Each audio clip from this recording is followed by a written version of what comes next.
De verset 15, un homme le rencontra comme il errait dans les champs. Il le questionna en disant, « Que cherches-tu » Joseph répondit, « Je cherche mes frères. Dis-moi, je te prie, où ils font paître leurs troupeaux. » Amen. Amen. On s'arrête là-bas. Pendant que Joseph allait à Sichem pour aller voir ses frères, il ne les a pas trouvés là-bas. Il a rencontré un homme à Sichem. Ce n'est pas lui qui a demandé à l'homme, où sont mes frères? C'est l'homme qui a demandé à Joseph, que cherche-t-il? Mais qui pose cette question? Qui a posé à Marie-Madeleine cette question? Jean 20, verset 15. Quand Marie-Madeleine était partie chercher Jésus au Spic, quand il pleurait, les hommes n'étaient plus là. L'homme est venu. Toujours l'homme. Il dit, madame, que cherches-tu? Pourquoi pleures-tu? Amen. C'est l'homme si naturel. Le même homme qui a demandé à Marie-Madeleine, que cherches-tu? Pourquoi pleures-tu?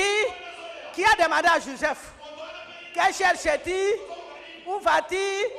Ça veut dire Joseph, comme il craignait Dieu, le surnaturel était avec lui. Dieu était avec lui. Dieu ne pouvait pas laisser Joseph seul dans les prairies. Il a dit, mais dis-moi où se trouvent mes frères. Et l'homme lui a dit, tes frères sont partis à Dothan. C'est l'homme que Dieu a envoyé pour garder Joseph. Et il a continué son chemin.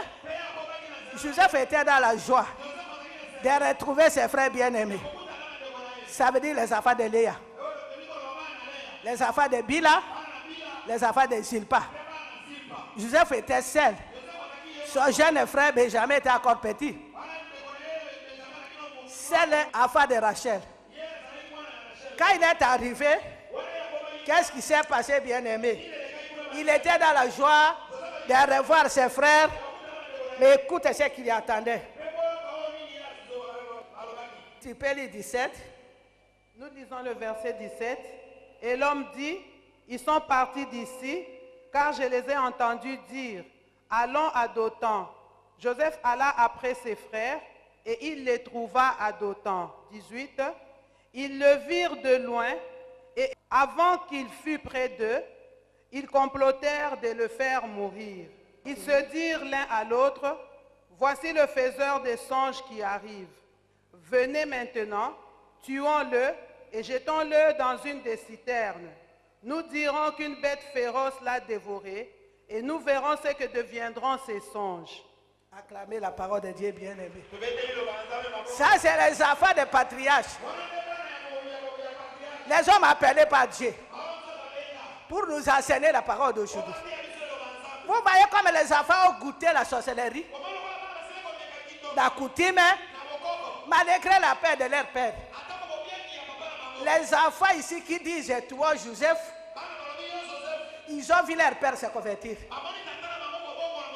Jusqu'au moment où ils ont quitté Chara, Jacob était païen. Mais quand Jacob a cherché Dieu seul, quand il a fait traverser ses femmes et ses enfants, tous ces enfants ont vu le brisement de leur père. Ils ont vu comment Jacob s'est jeté devant son frère Isaïe. Ils ont vu que leur père avait changé.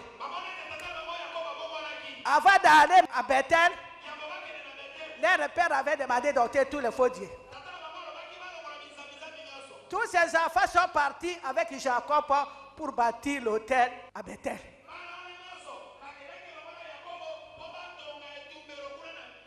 Mais dans leur cœur, il n'y avait pas Dieu. Il y a des choses de Mésopotamie. La sorcellerie de Mésopotamie. La haine de la famille. La haine de la mère. Comme il y avait le mauvais départ, Jacob aimait plus Rachel que Léa. Comme il y avait l'injustice, les enfants développaient le caractère des assassins. Ils étaient prêts à tuer. Ils étaient prêts à faire du mal. À Sichem, ils avaient tué tous les hommes. Parce qu'ils avaient déshonoré leur sœur. Maintenant, ils s'établissent à Cana. Avec leur père. Mais le problème ici, c'est que Joseph, malgré qu'il était orphelin, il craignait Dieu au milieu des assassins. Il rapportait les mauvais propos à leur père. À cause de cela, le Seigneur a commencé à préparer son avenir. Ça, on avait déjà prêché, bien-aimé. C'est quand nous craignons Dieu que Dieu prépare ton avenir. Si tu vis dans le péché, Dieu ne fera rien. Dieu ne peut pas honorer les méchants. Le fait que Joseph a commencé à craindre Dieu, Dieu lui a révélé ce qui va devenir demain. Et il disait cela à sa famille. Et ça n'a pas arrangé sa famille. Et ils ont pris la décision de le tuer. Si vous regardez là-bas, il n'y a pas d'avenir. C'est Dieu là qui avait parlé à Abraham. Va-t'en de ton pays, de ta famille.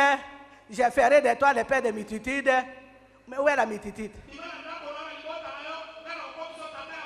Parce qu'il y a des multitudes, soit des assassins, soit des sorciers, soit des voyous, prêts à tuer. Joseph fait partie de les visiter, les amener la nourriture. Mais donc ils ont vu Joseph, voilà, les faisait des songes. Arrive, hein, ils n'ont pas eu la sagesse. Tout de suite, tuez-les. Vous voyez maman, vous voyez papa, les enfants. Quand on a un cœur dire, on peut tuer facilement. Quand on a un cœur dire, on peut injurier facilement. Quand on a un cœur dire, on a la haine.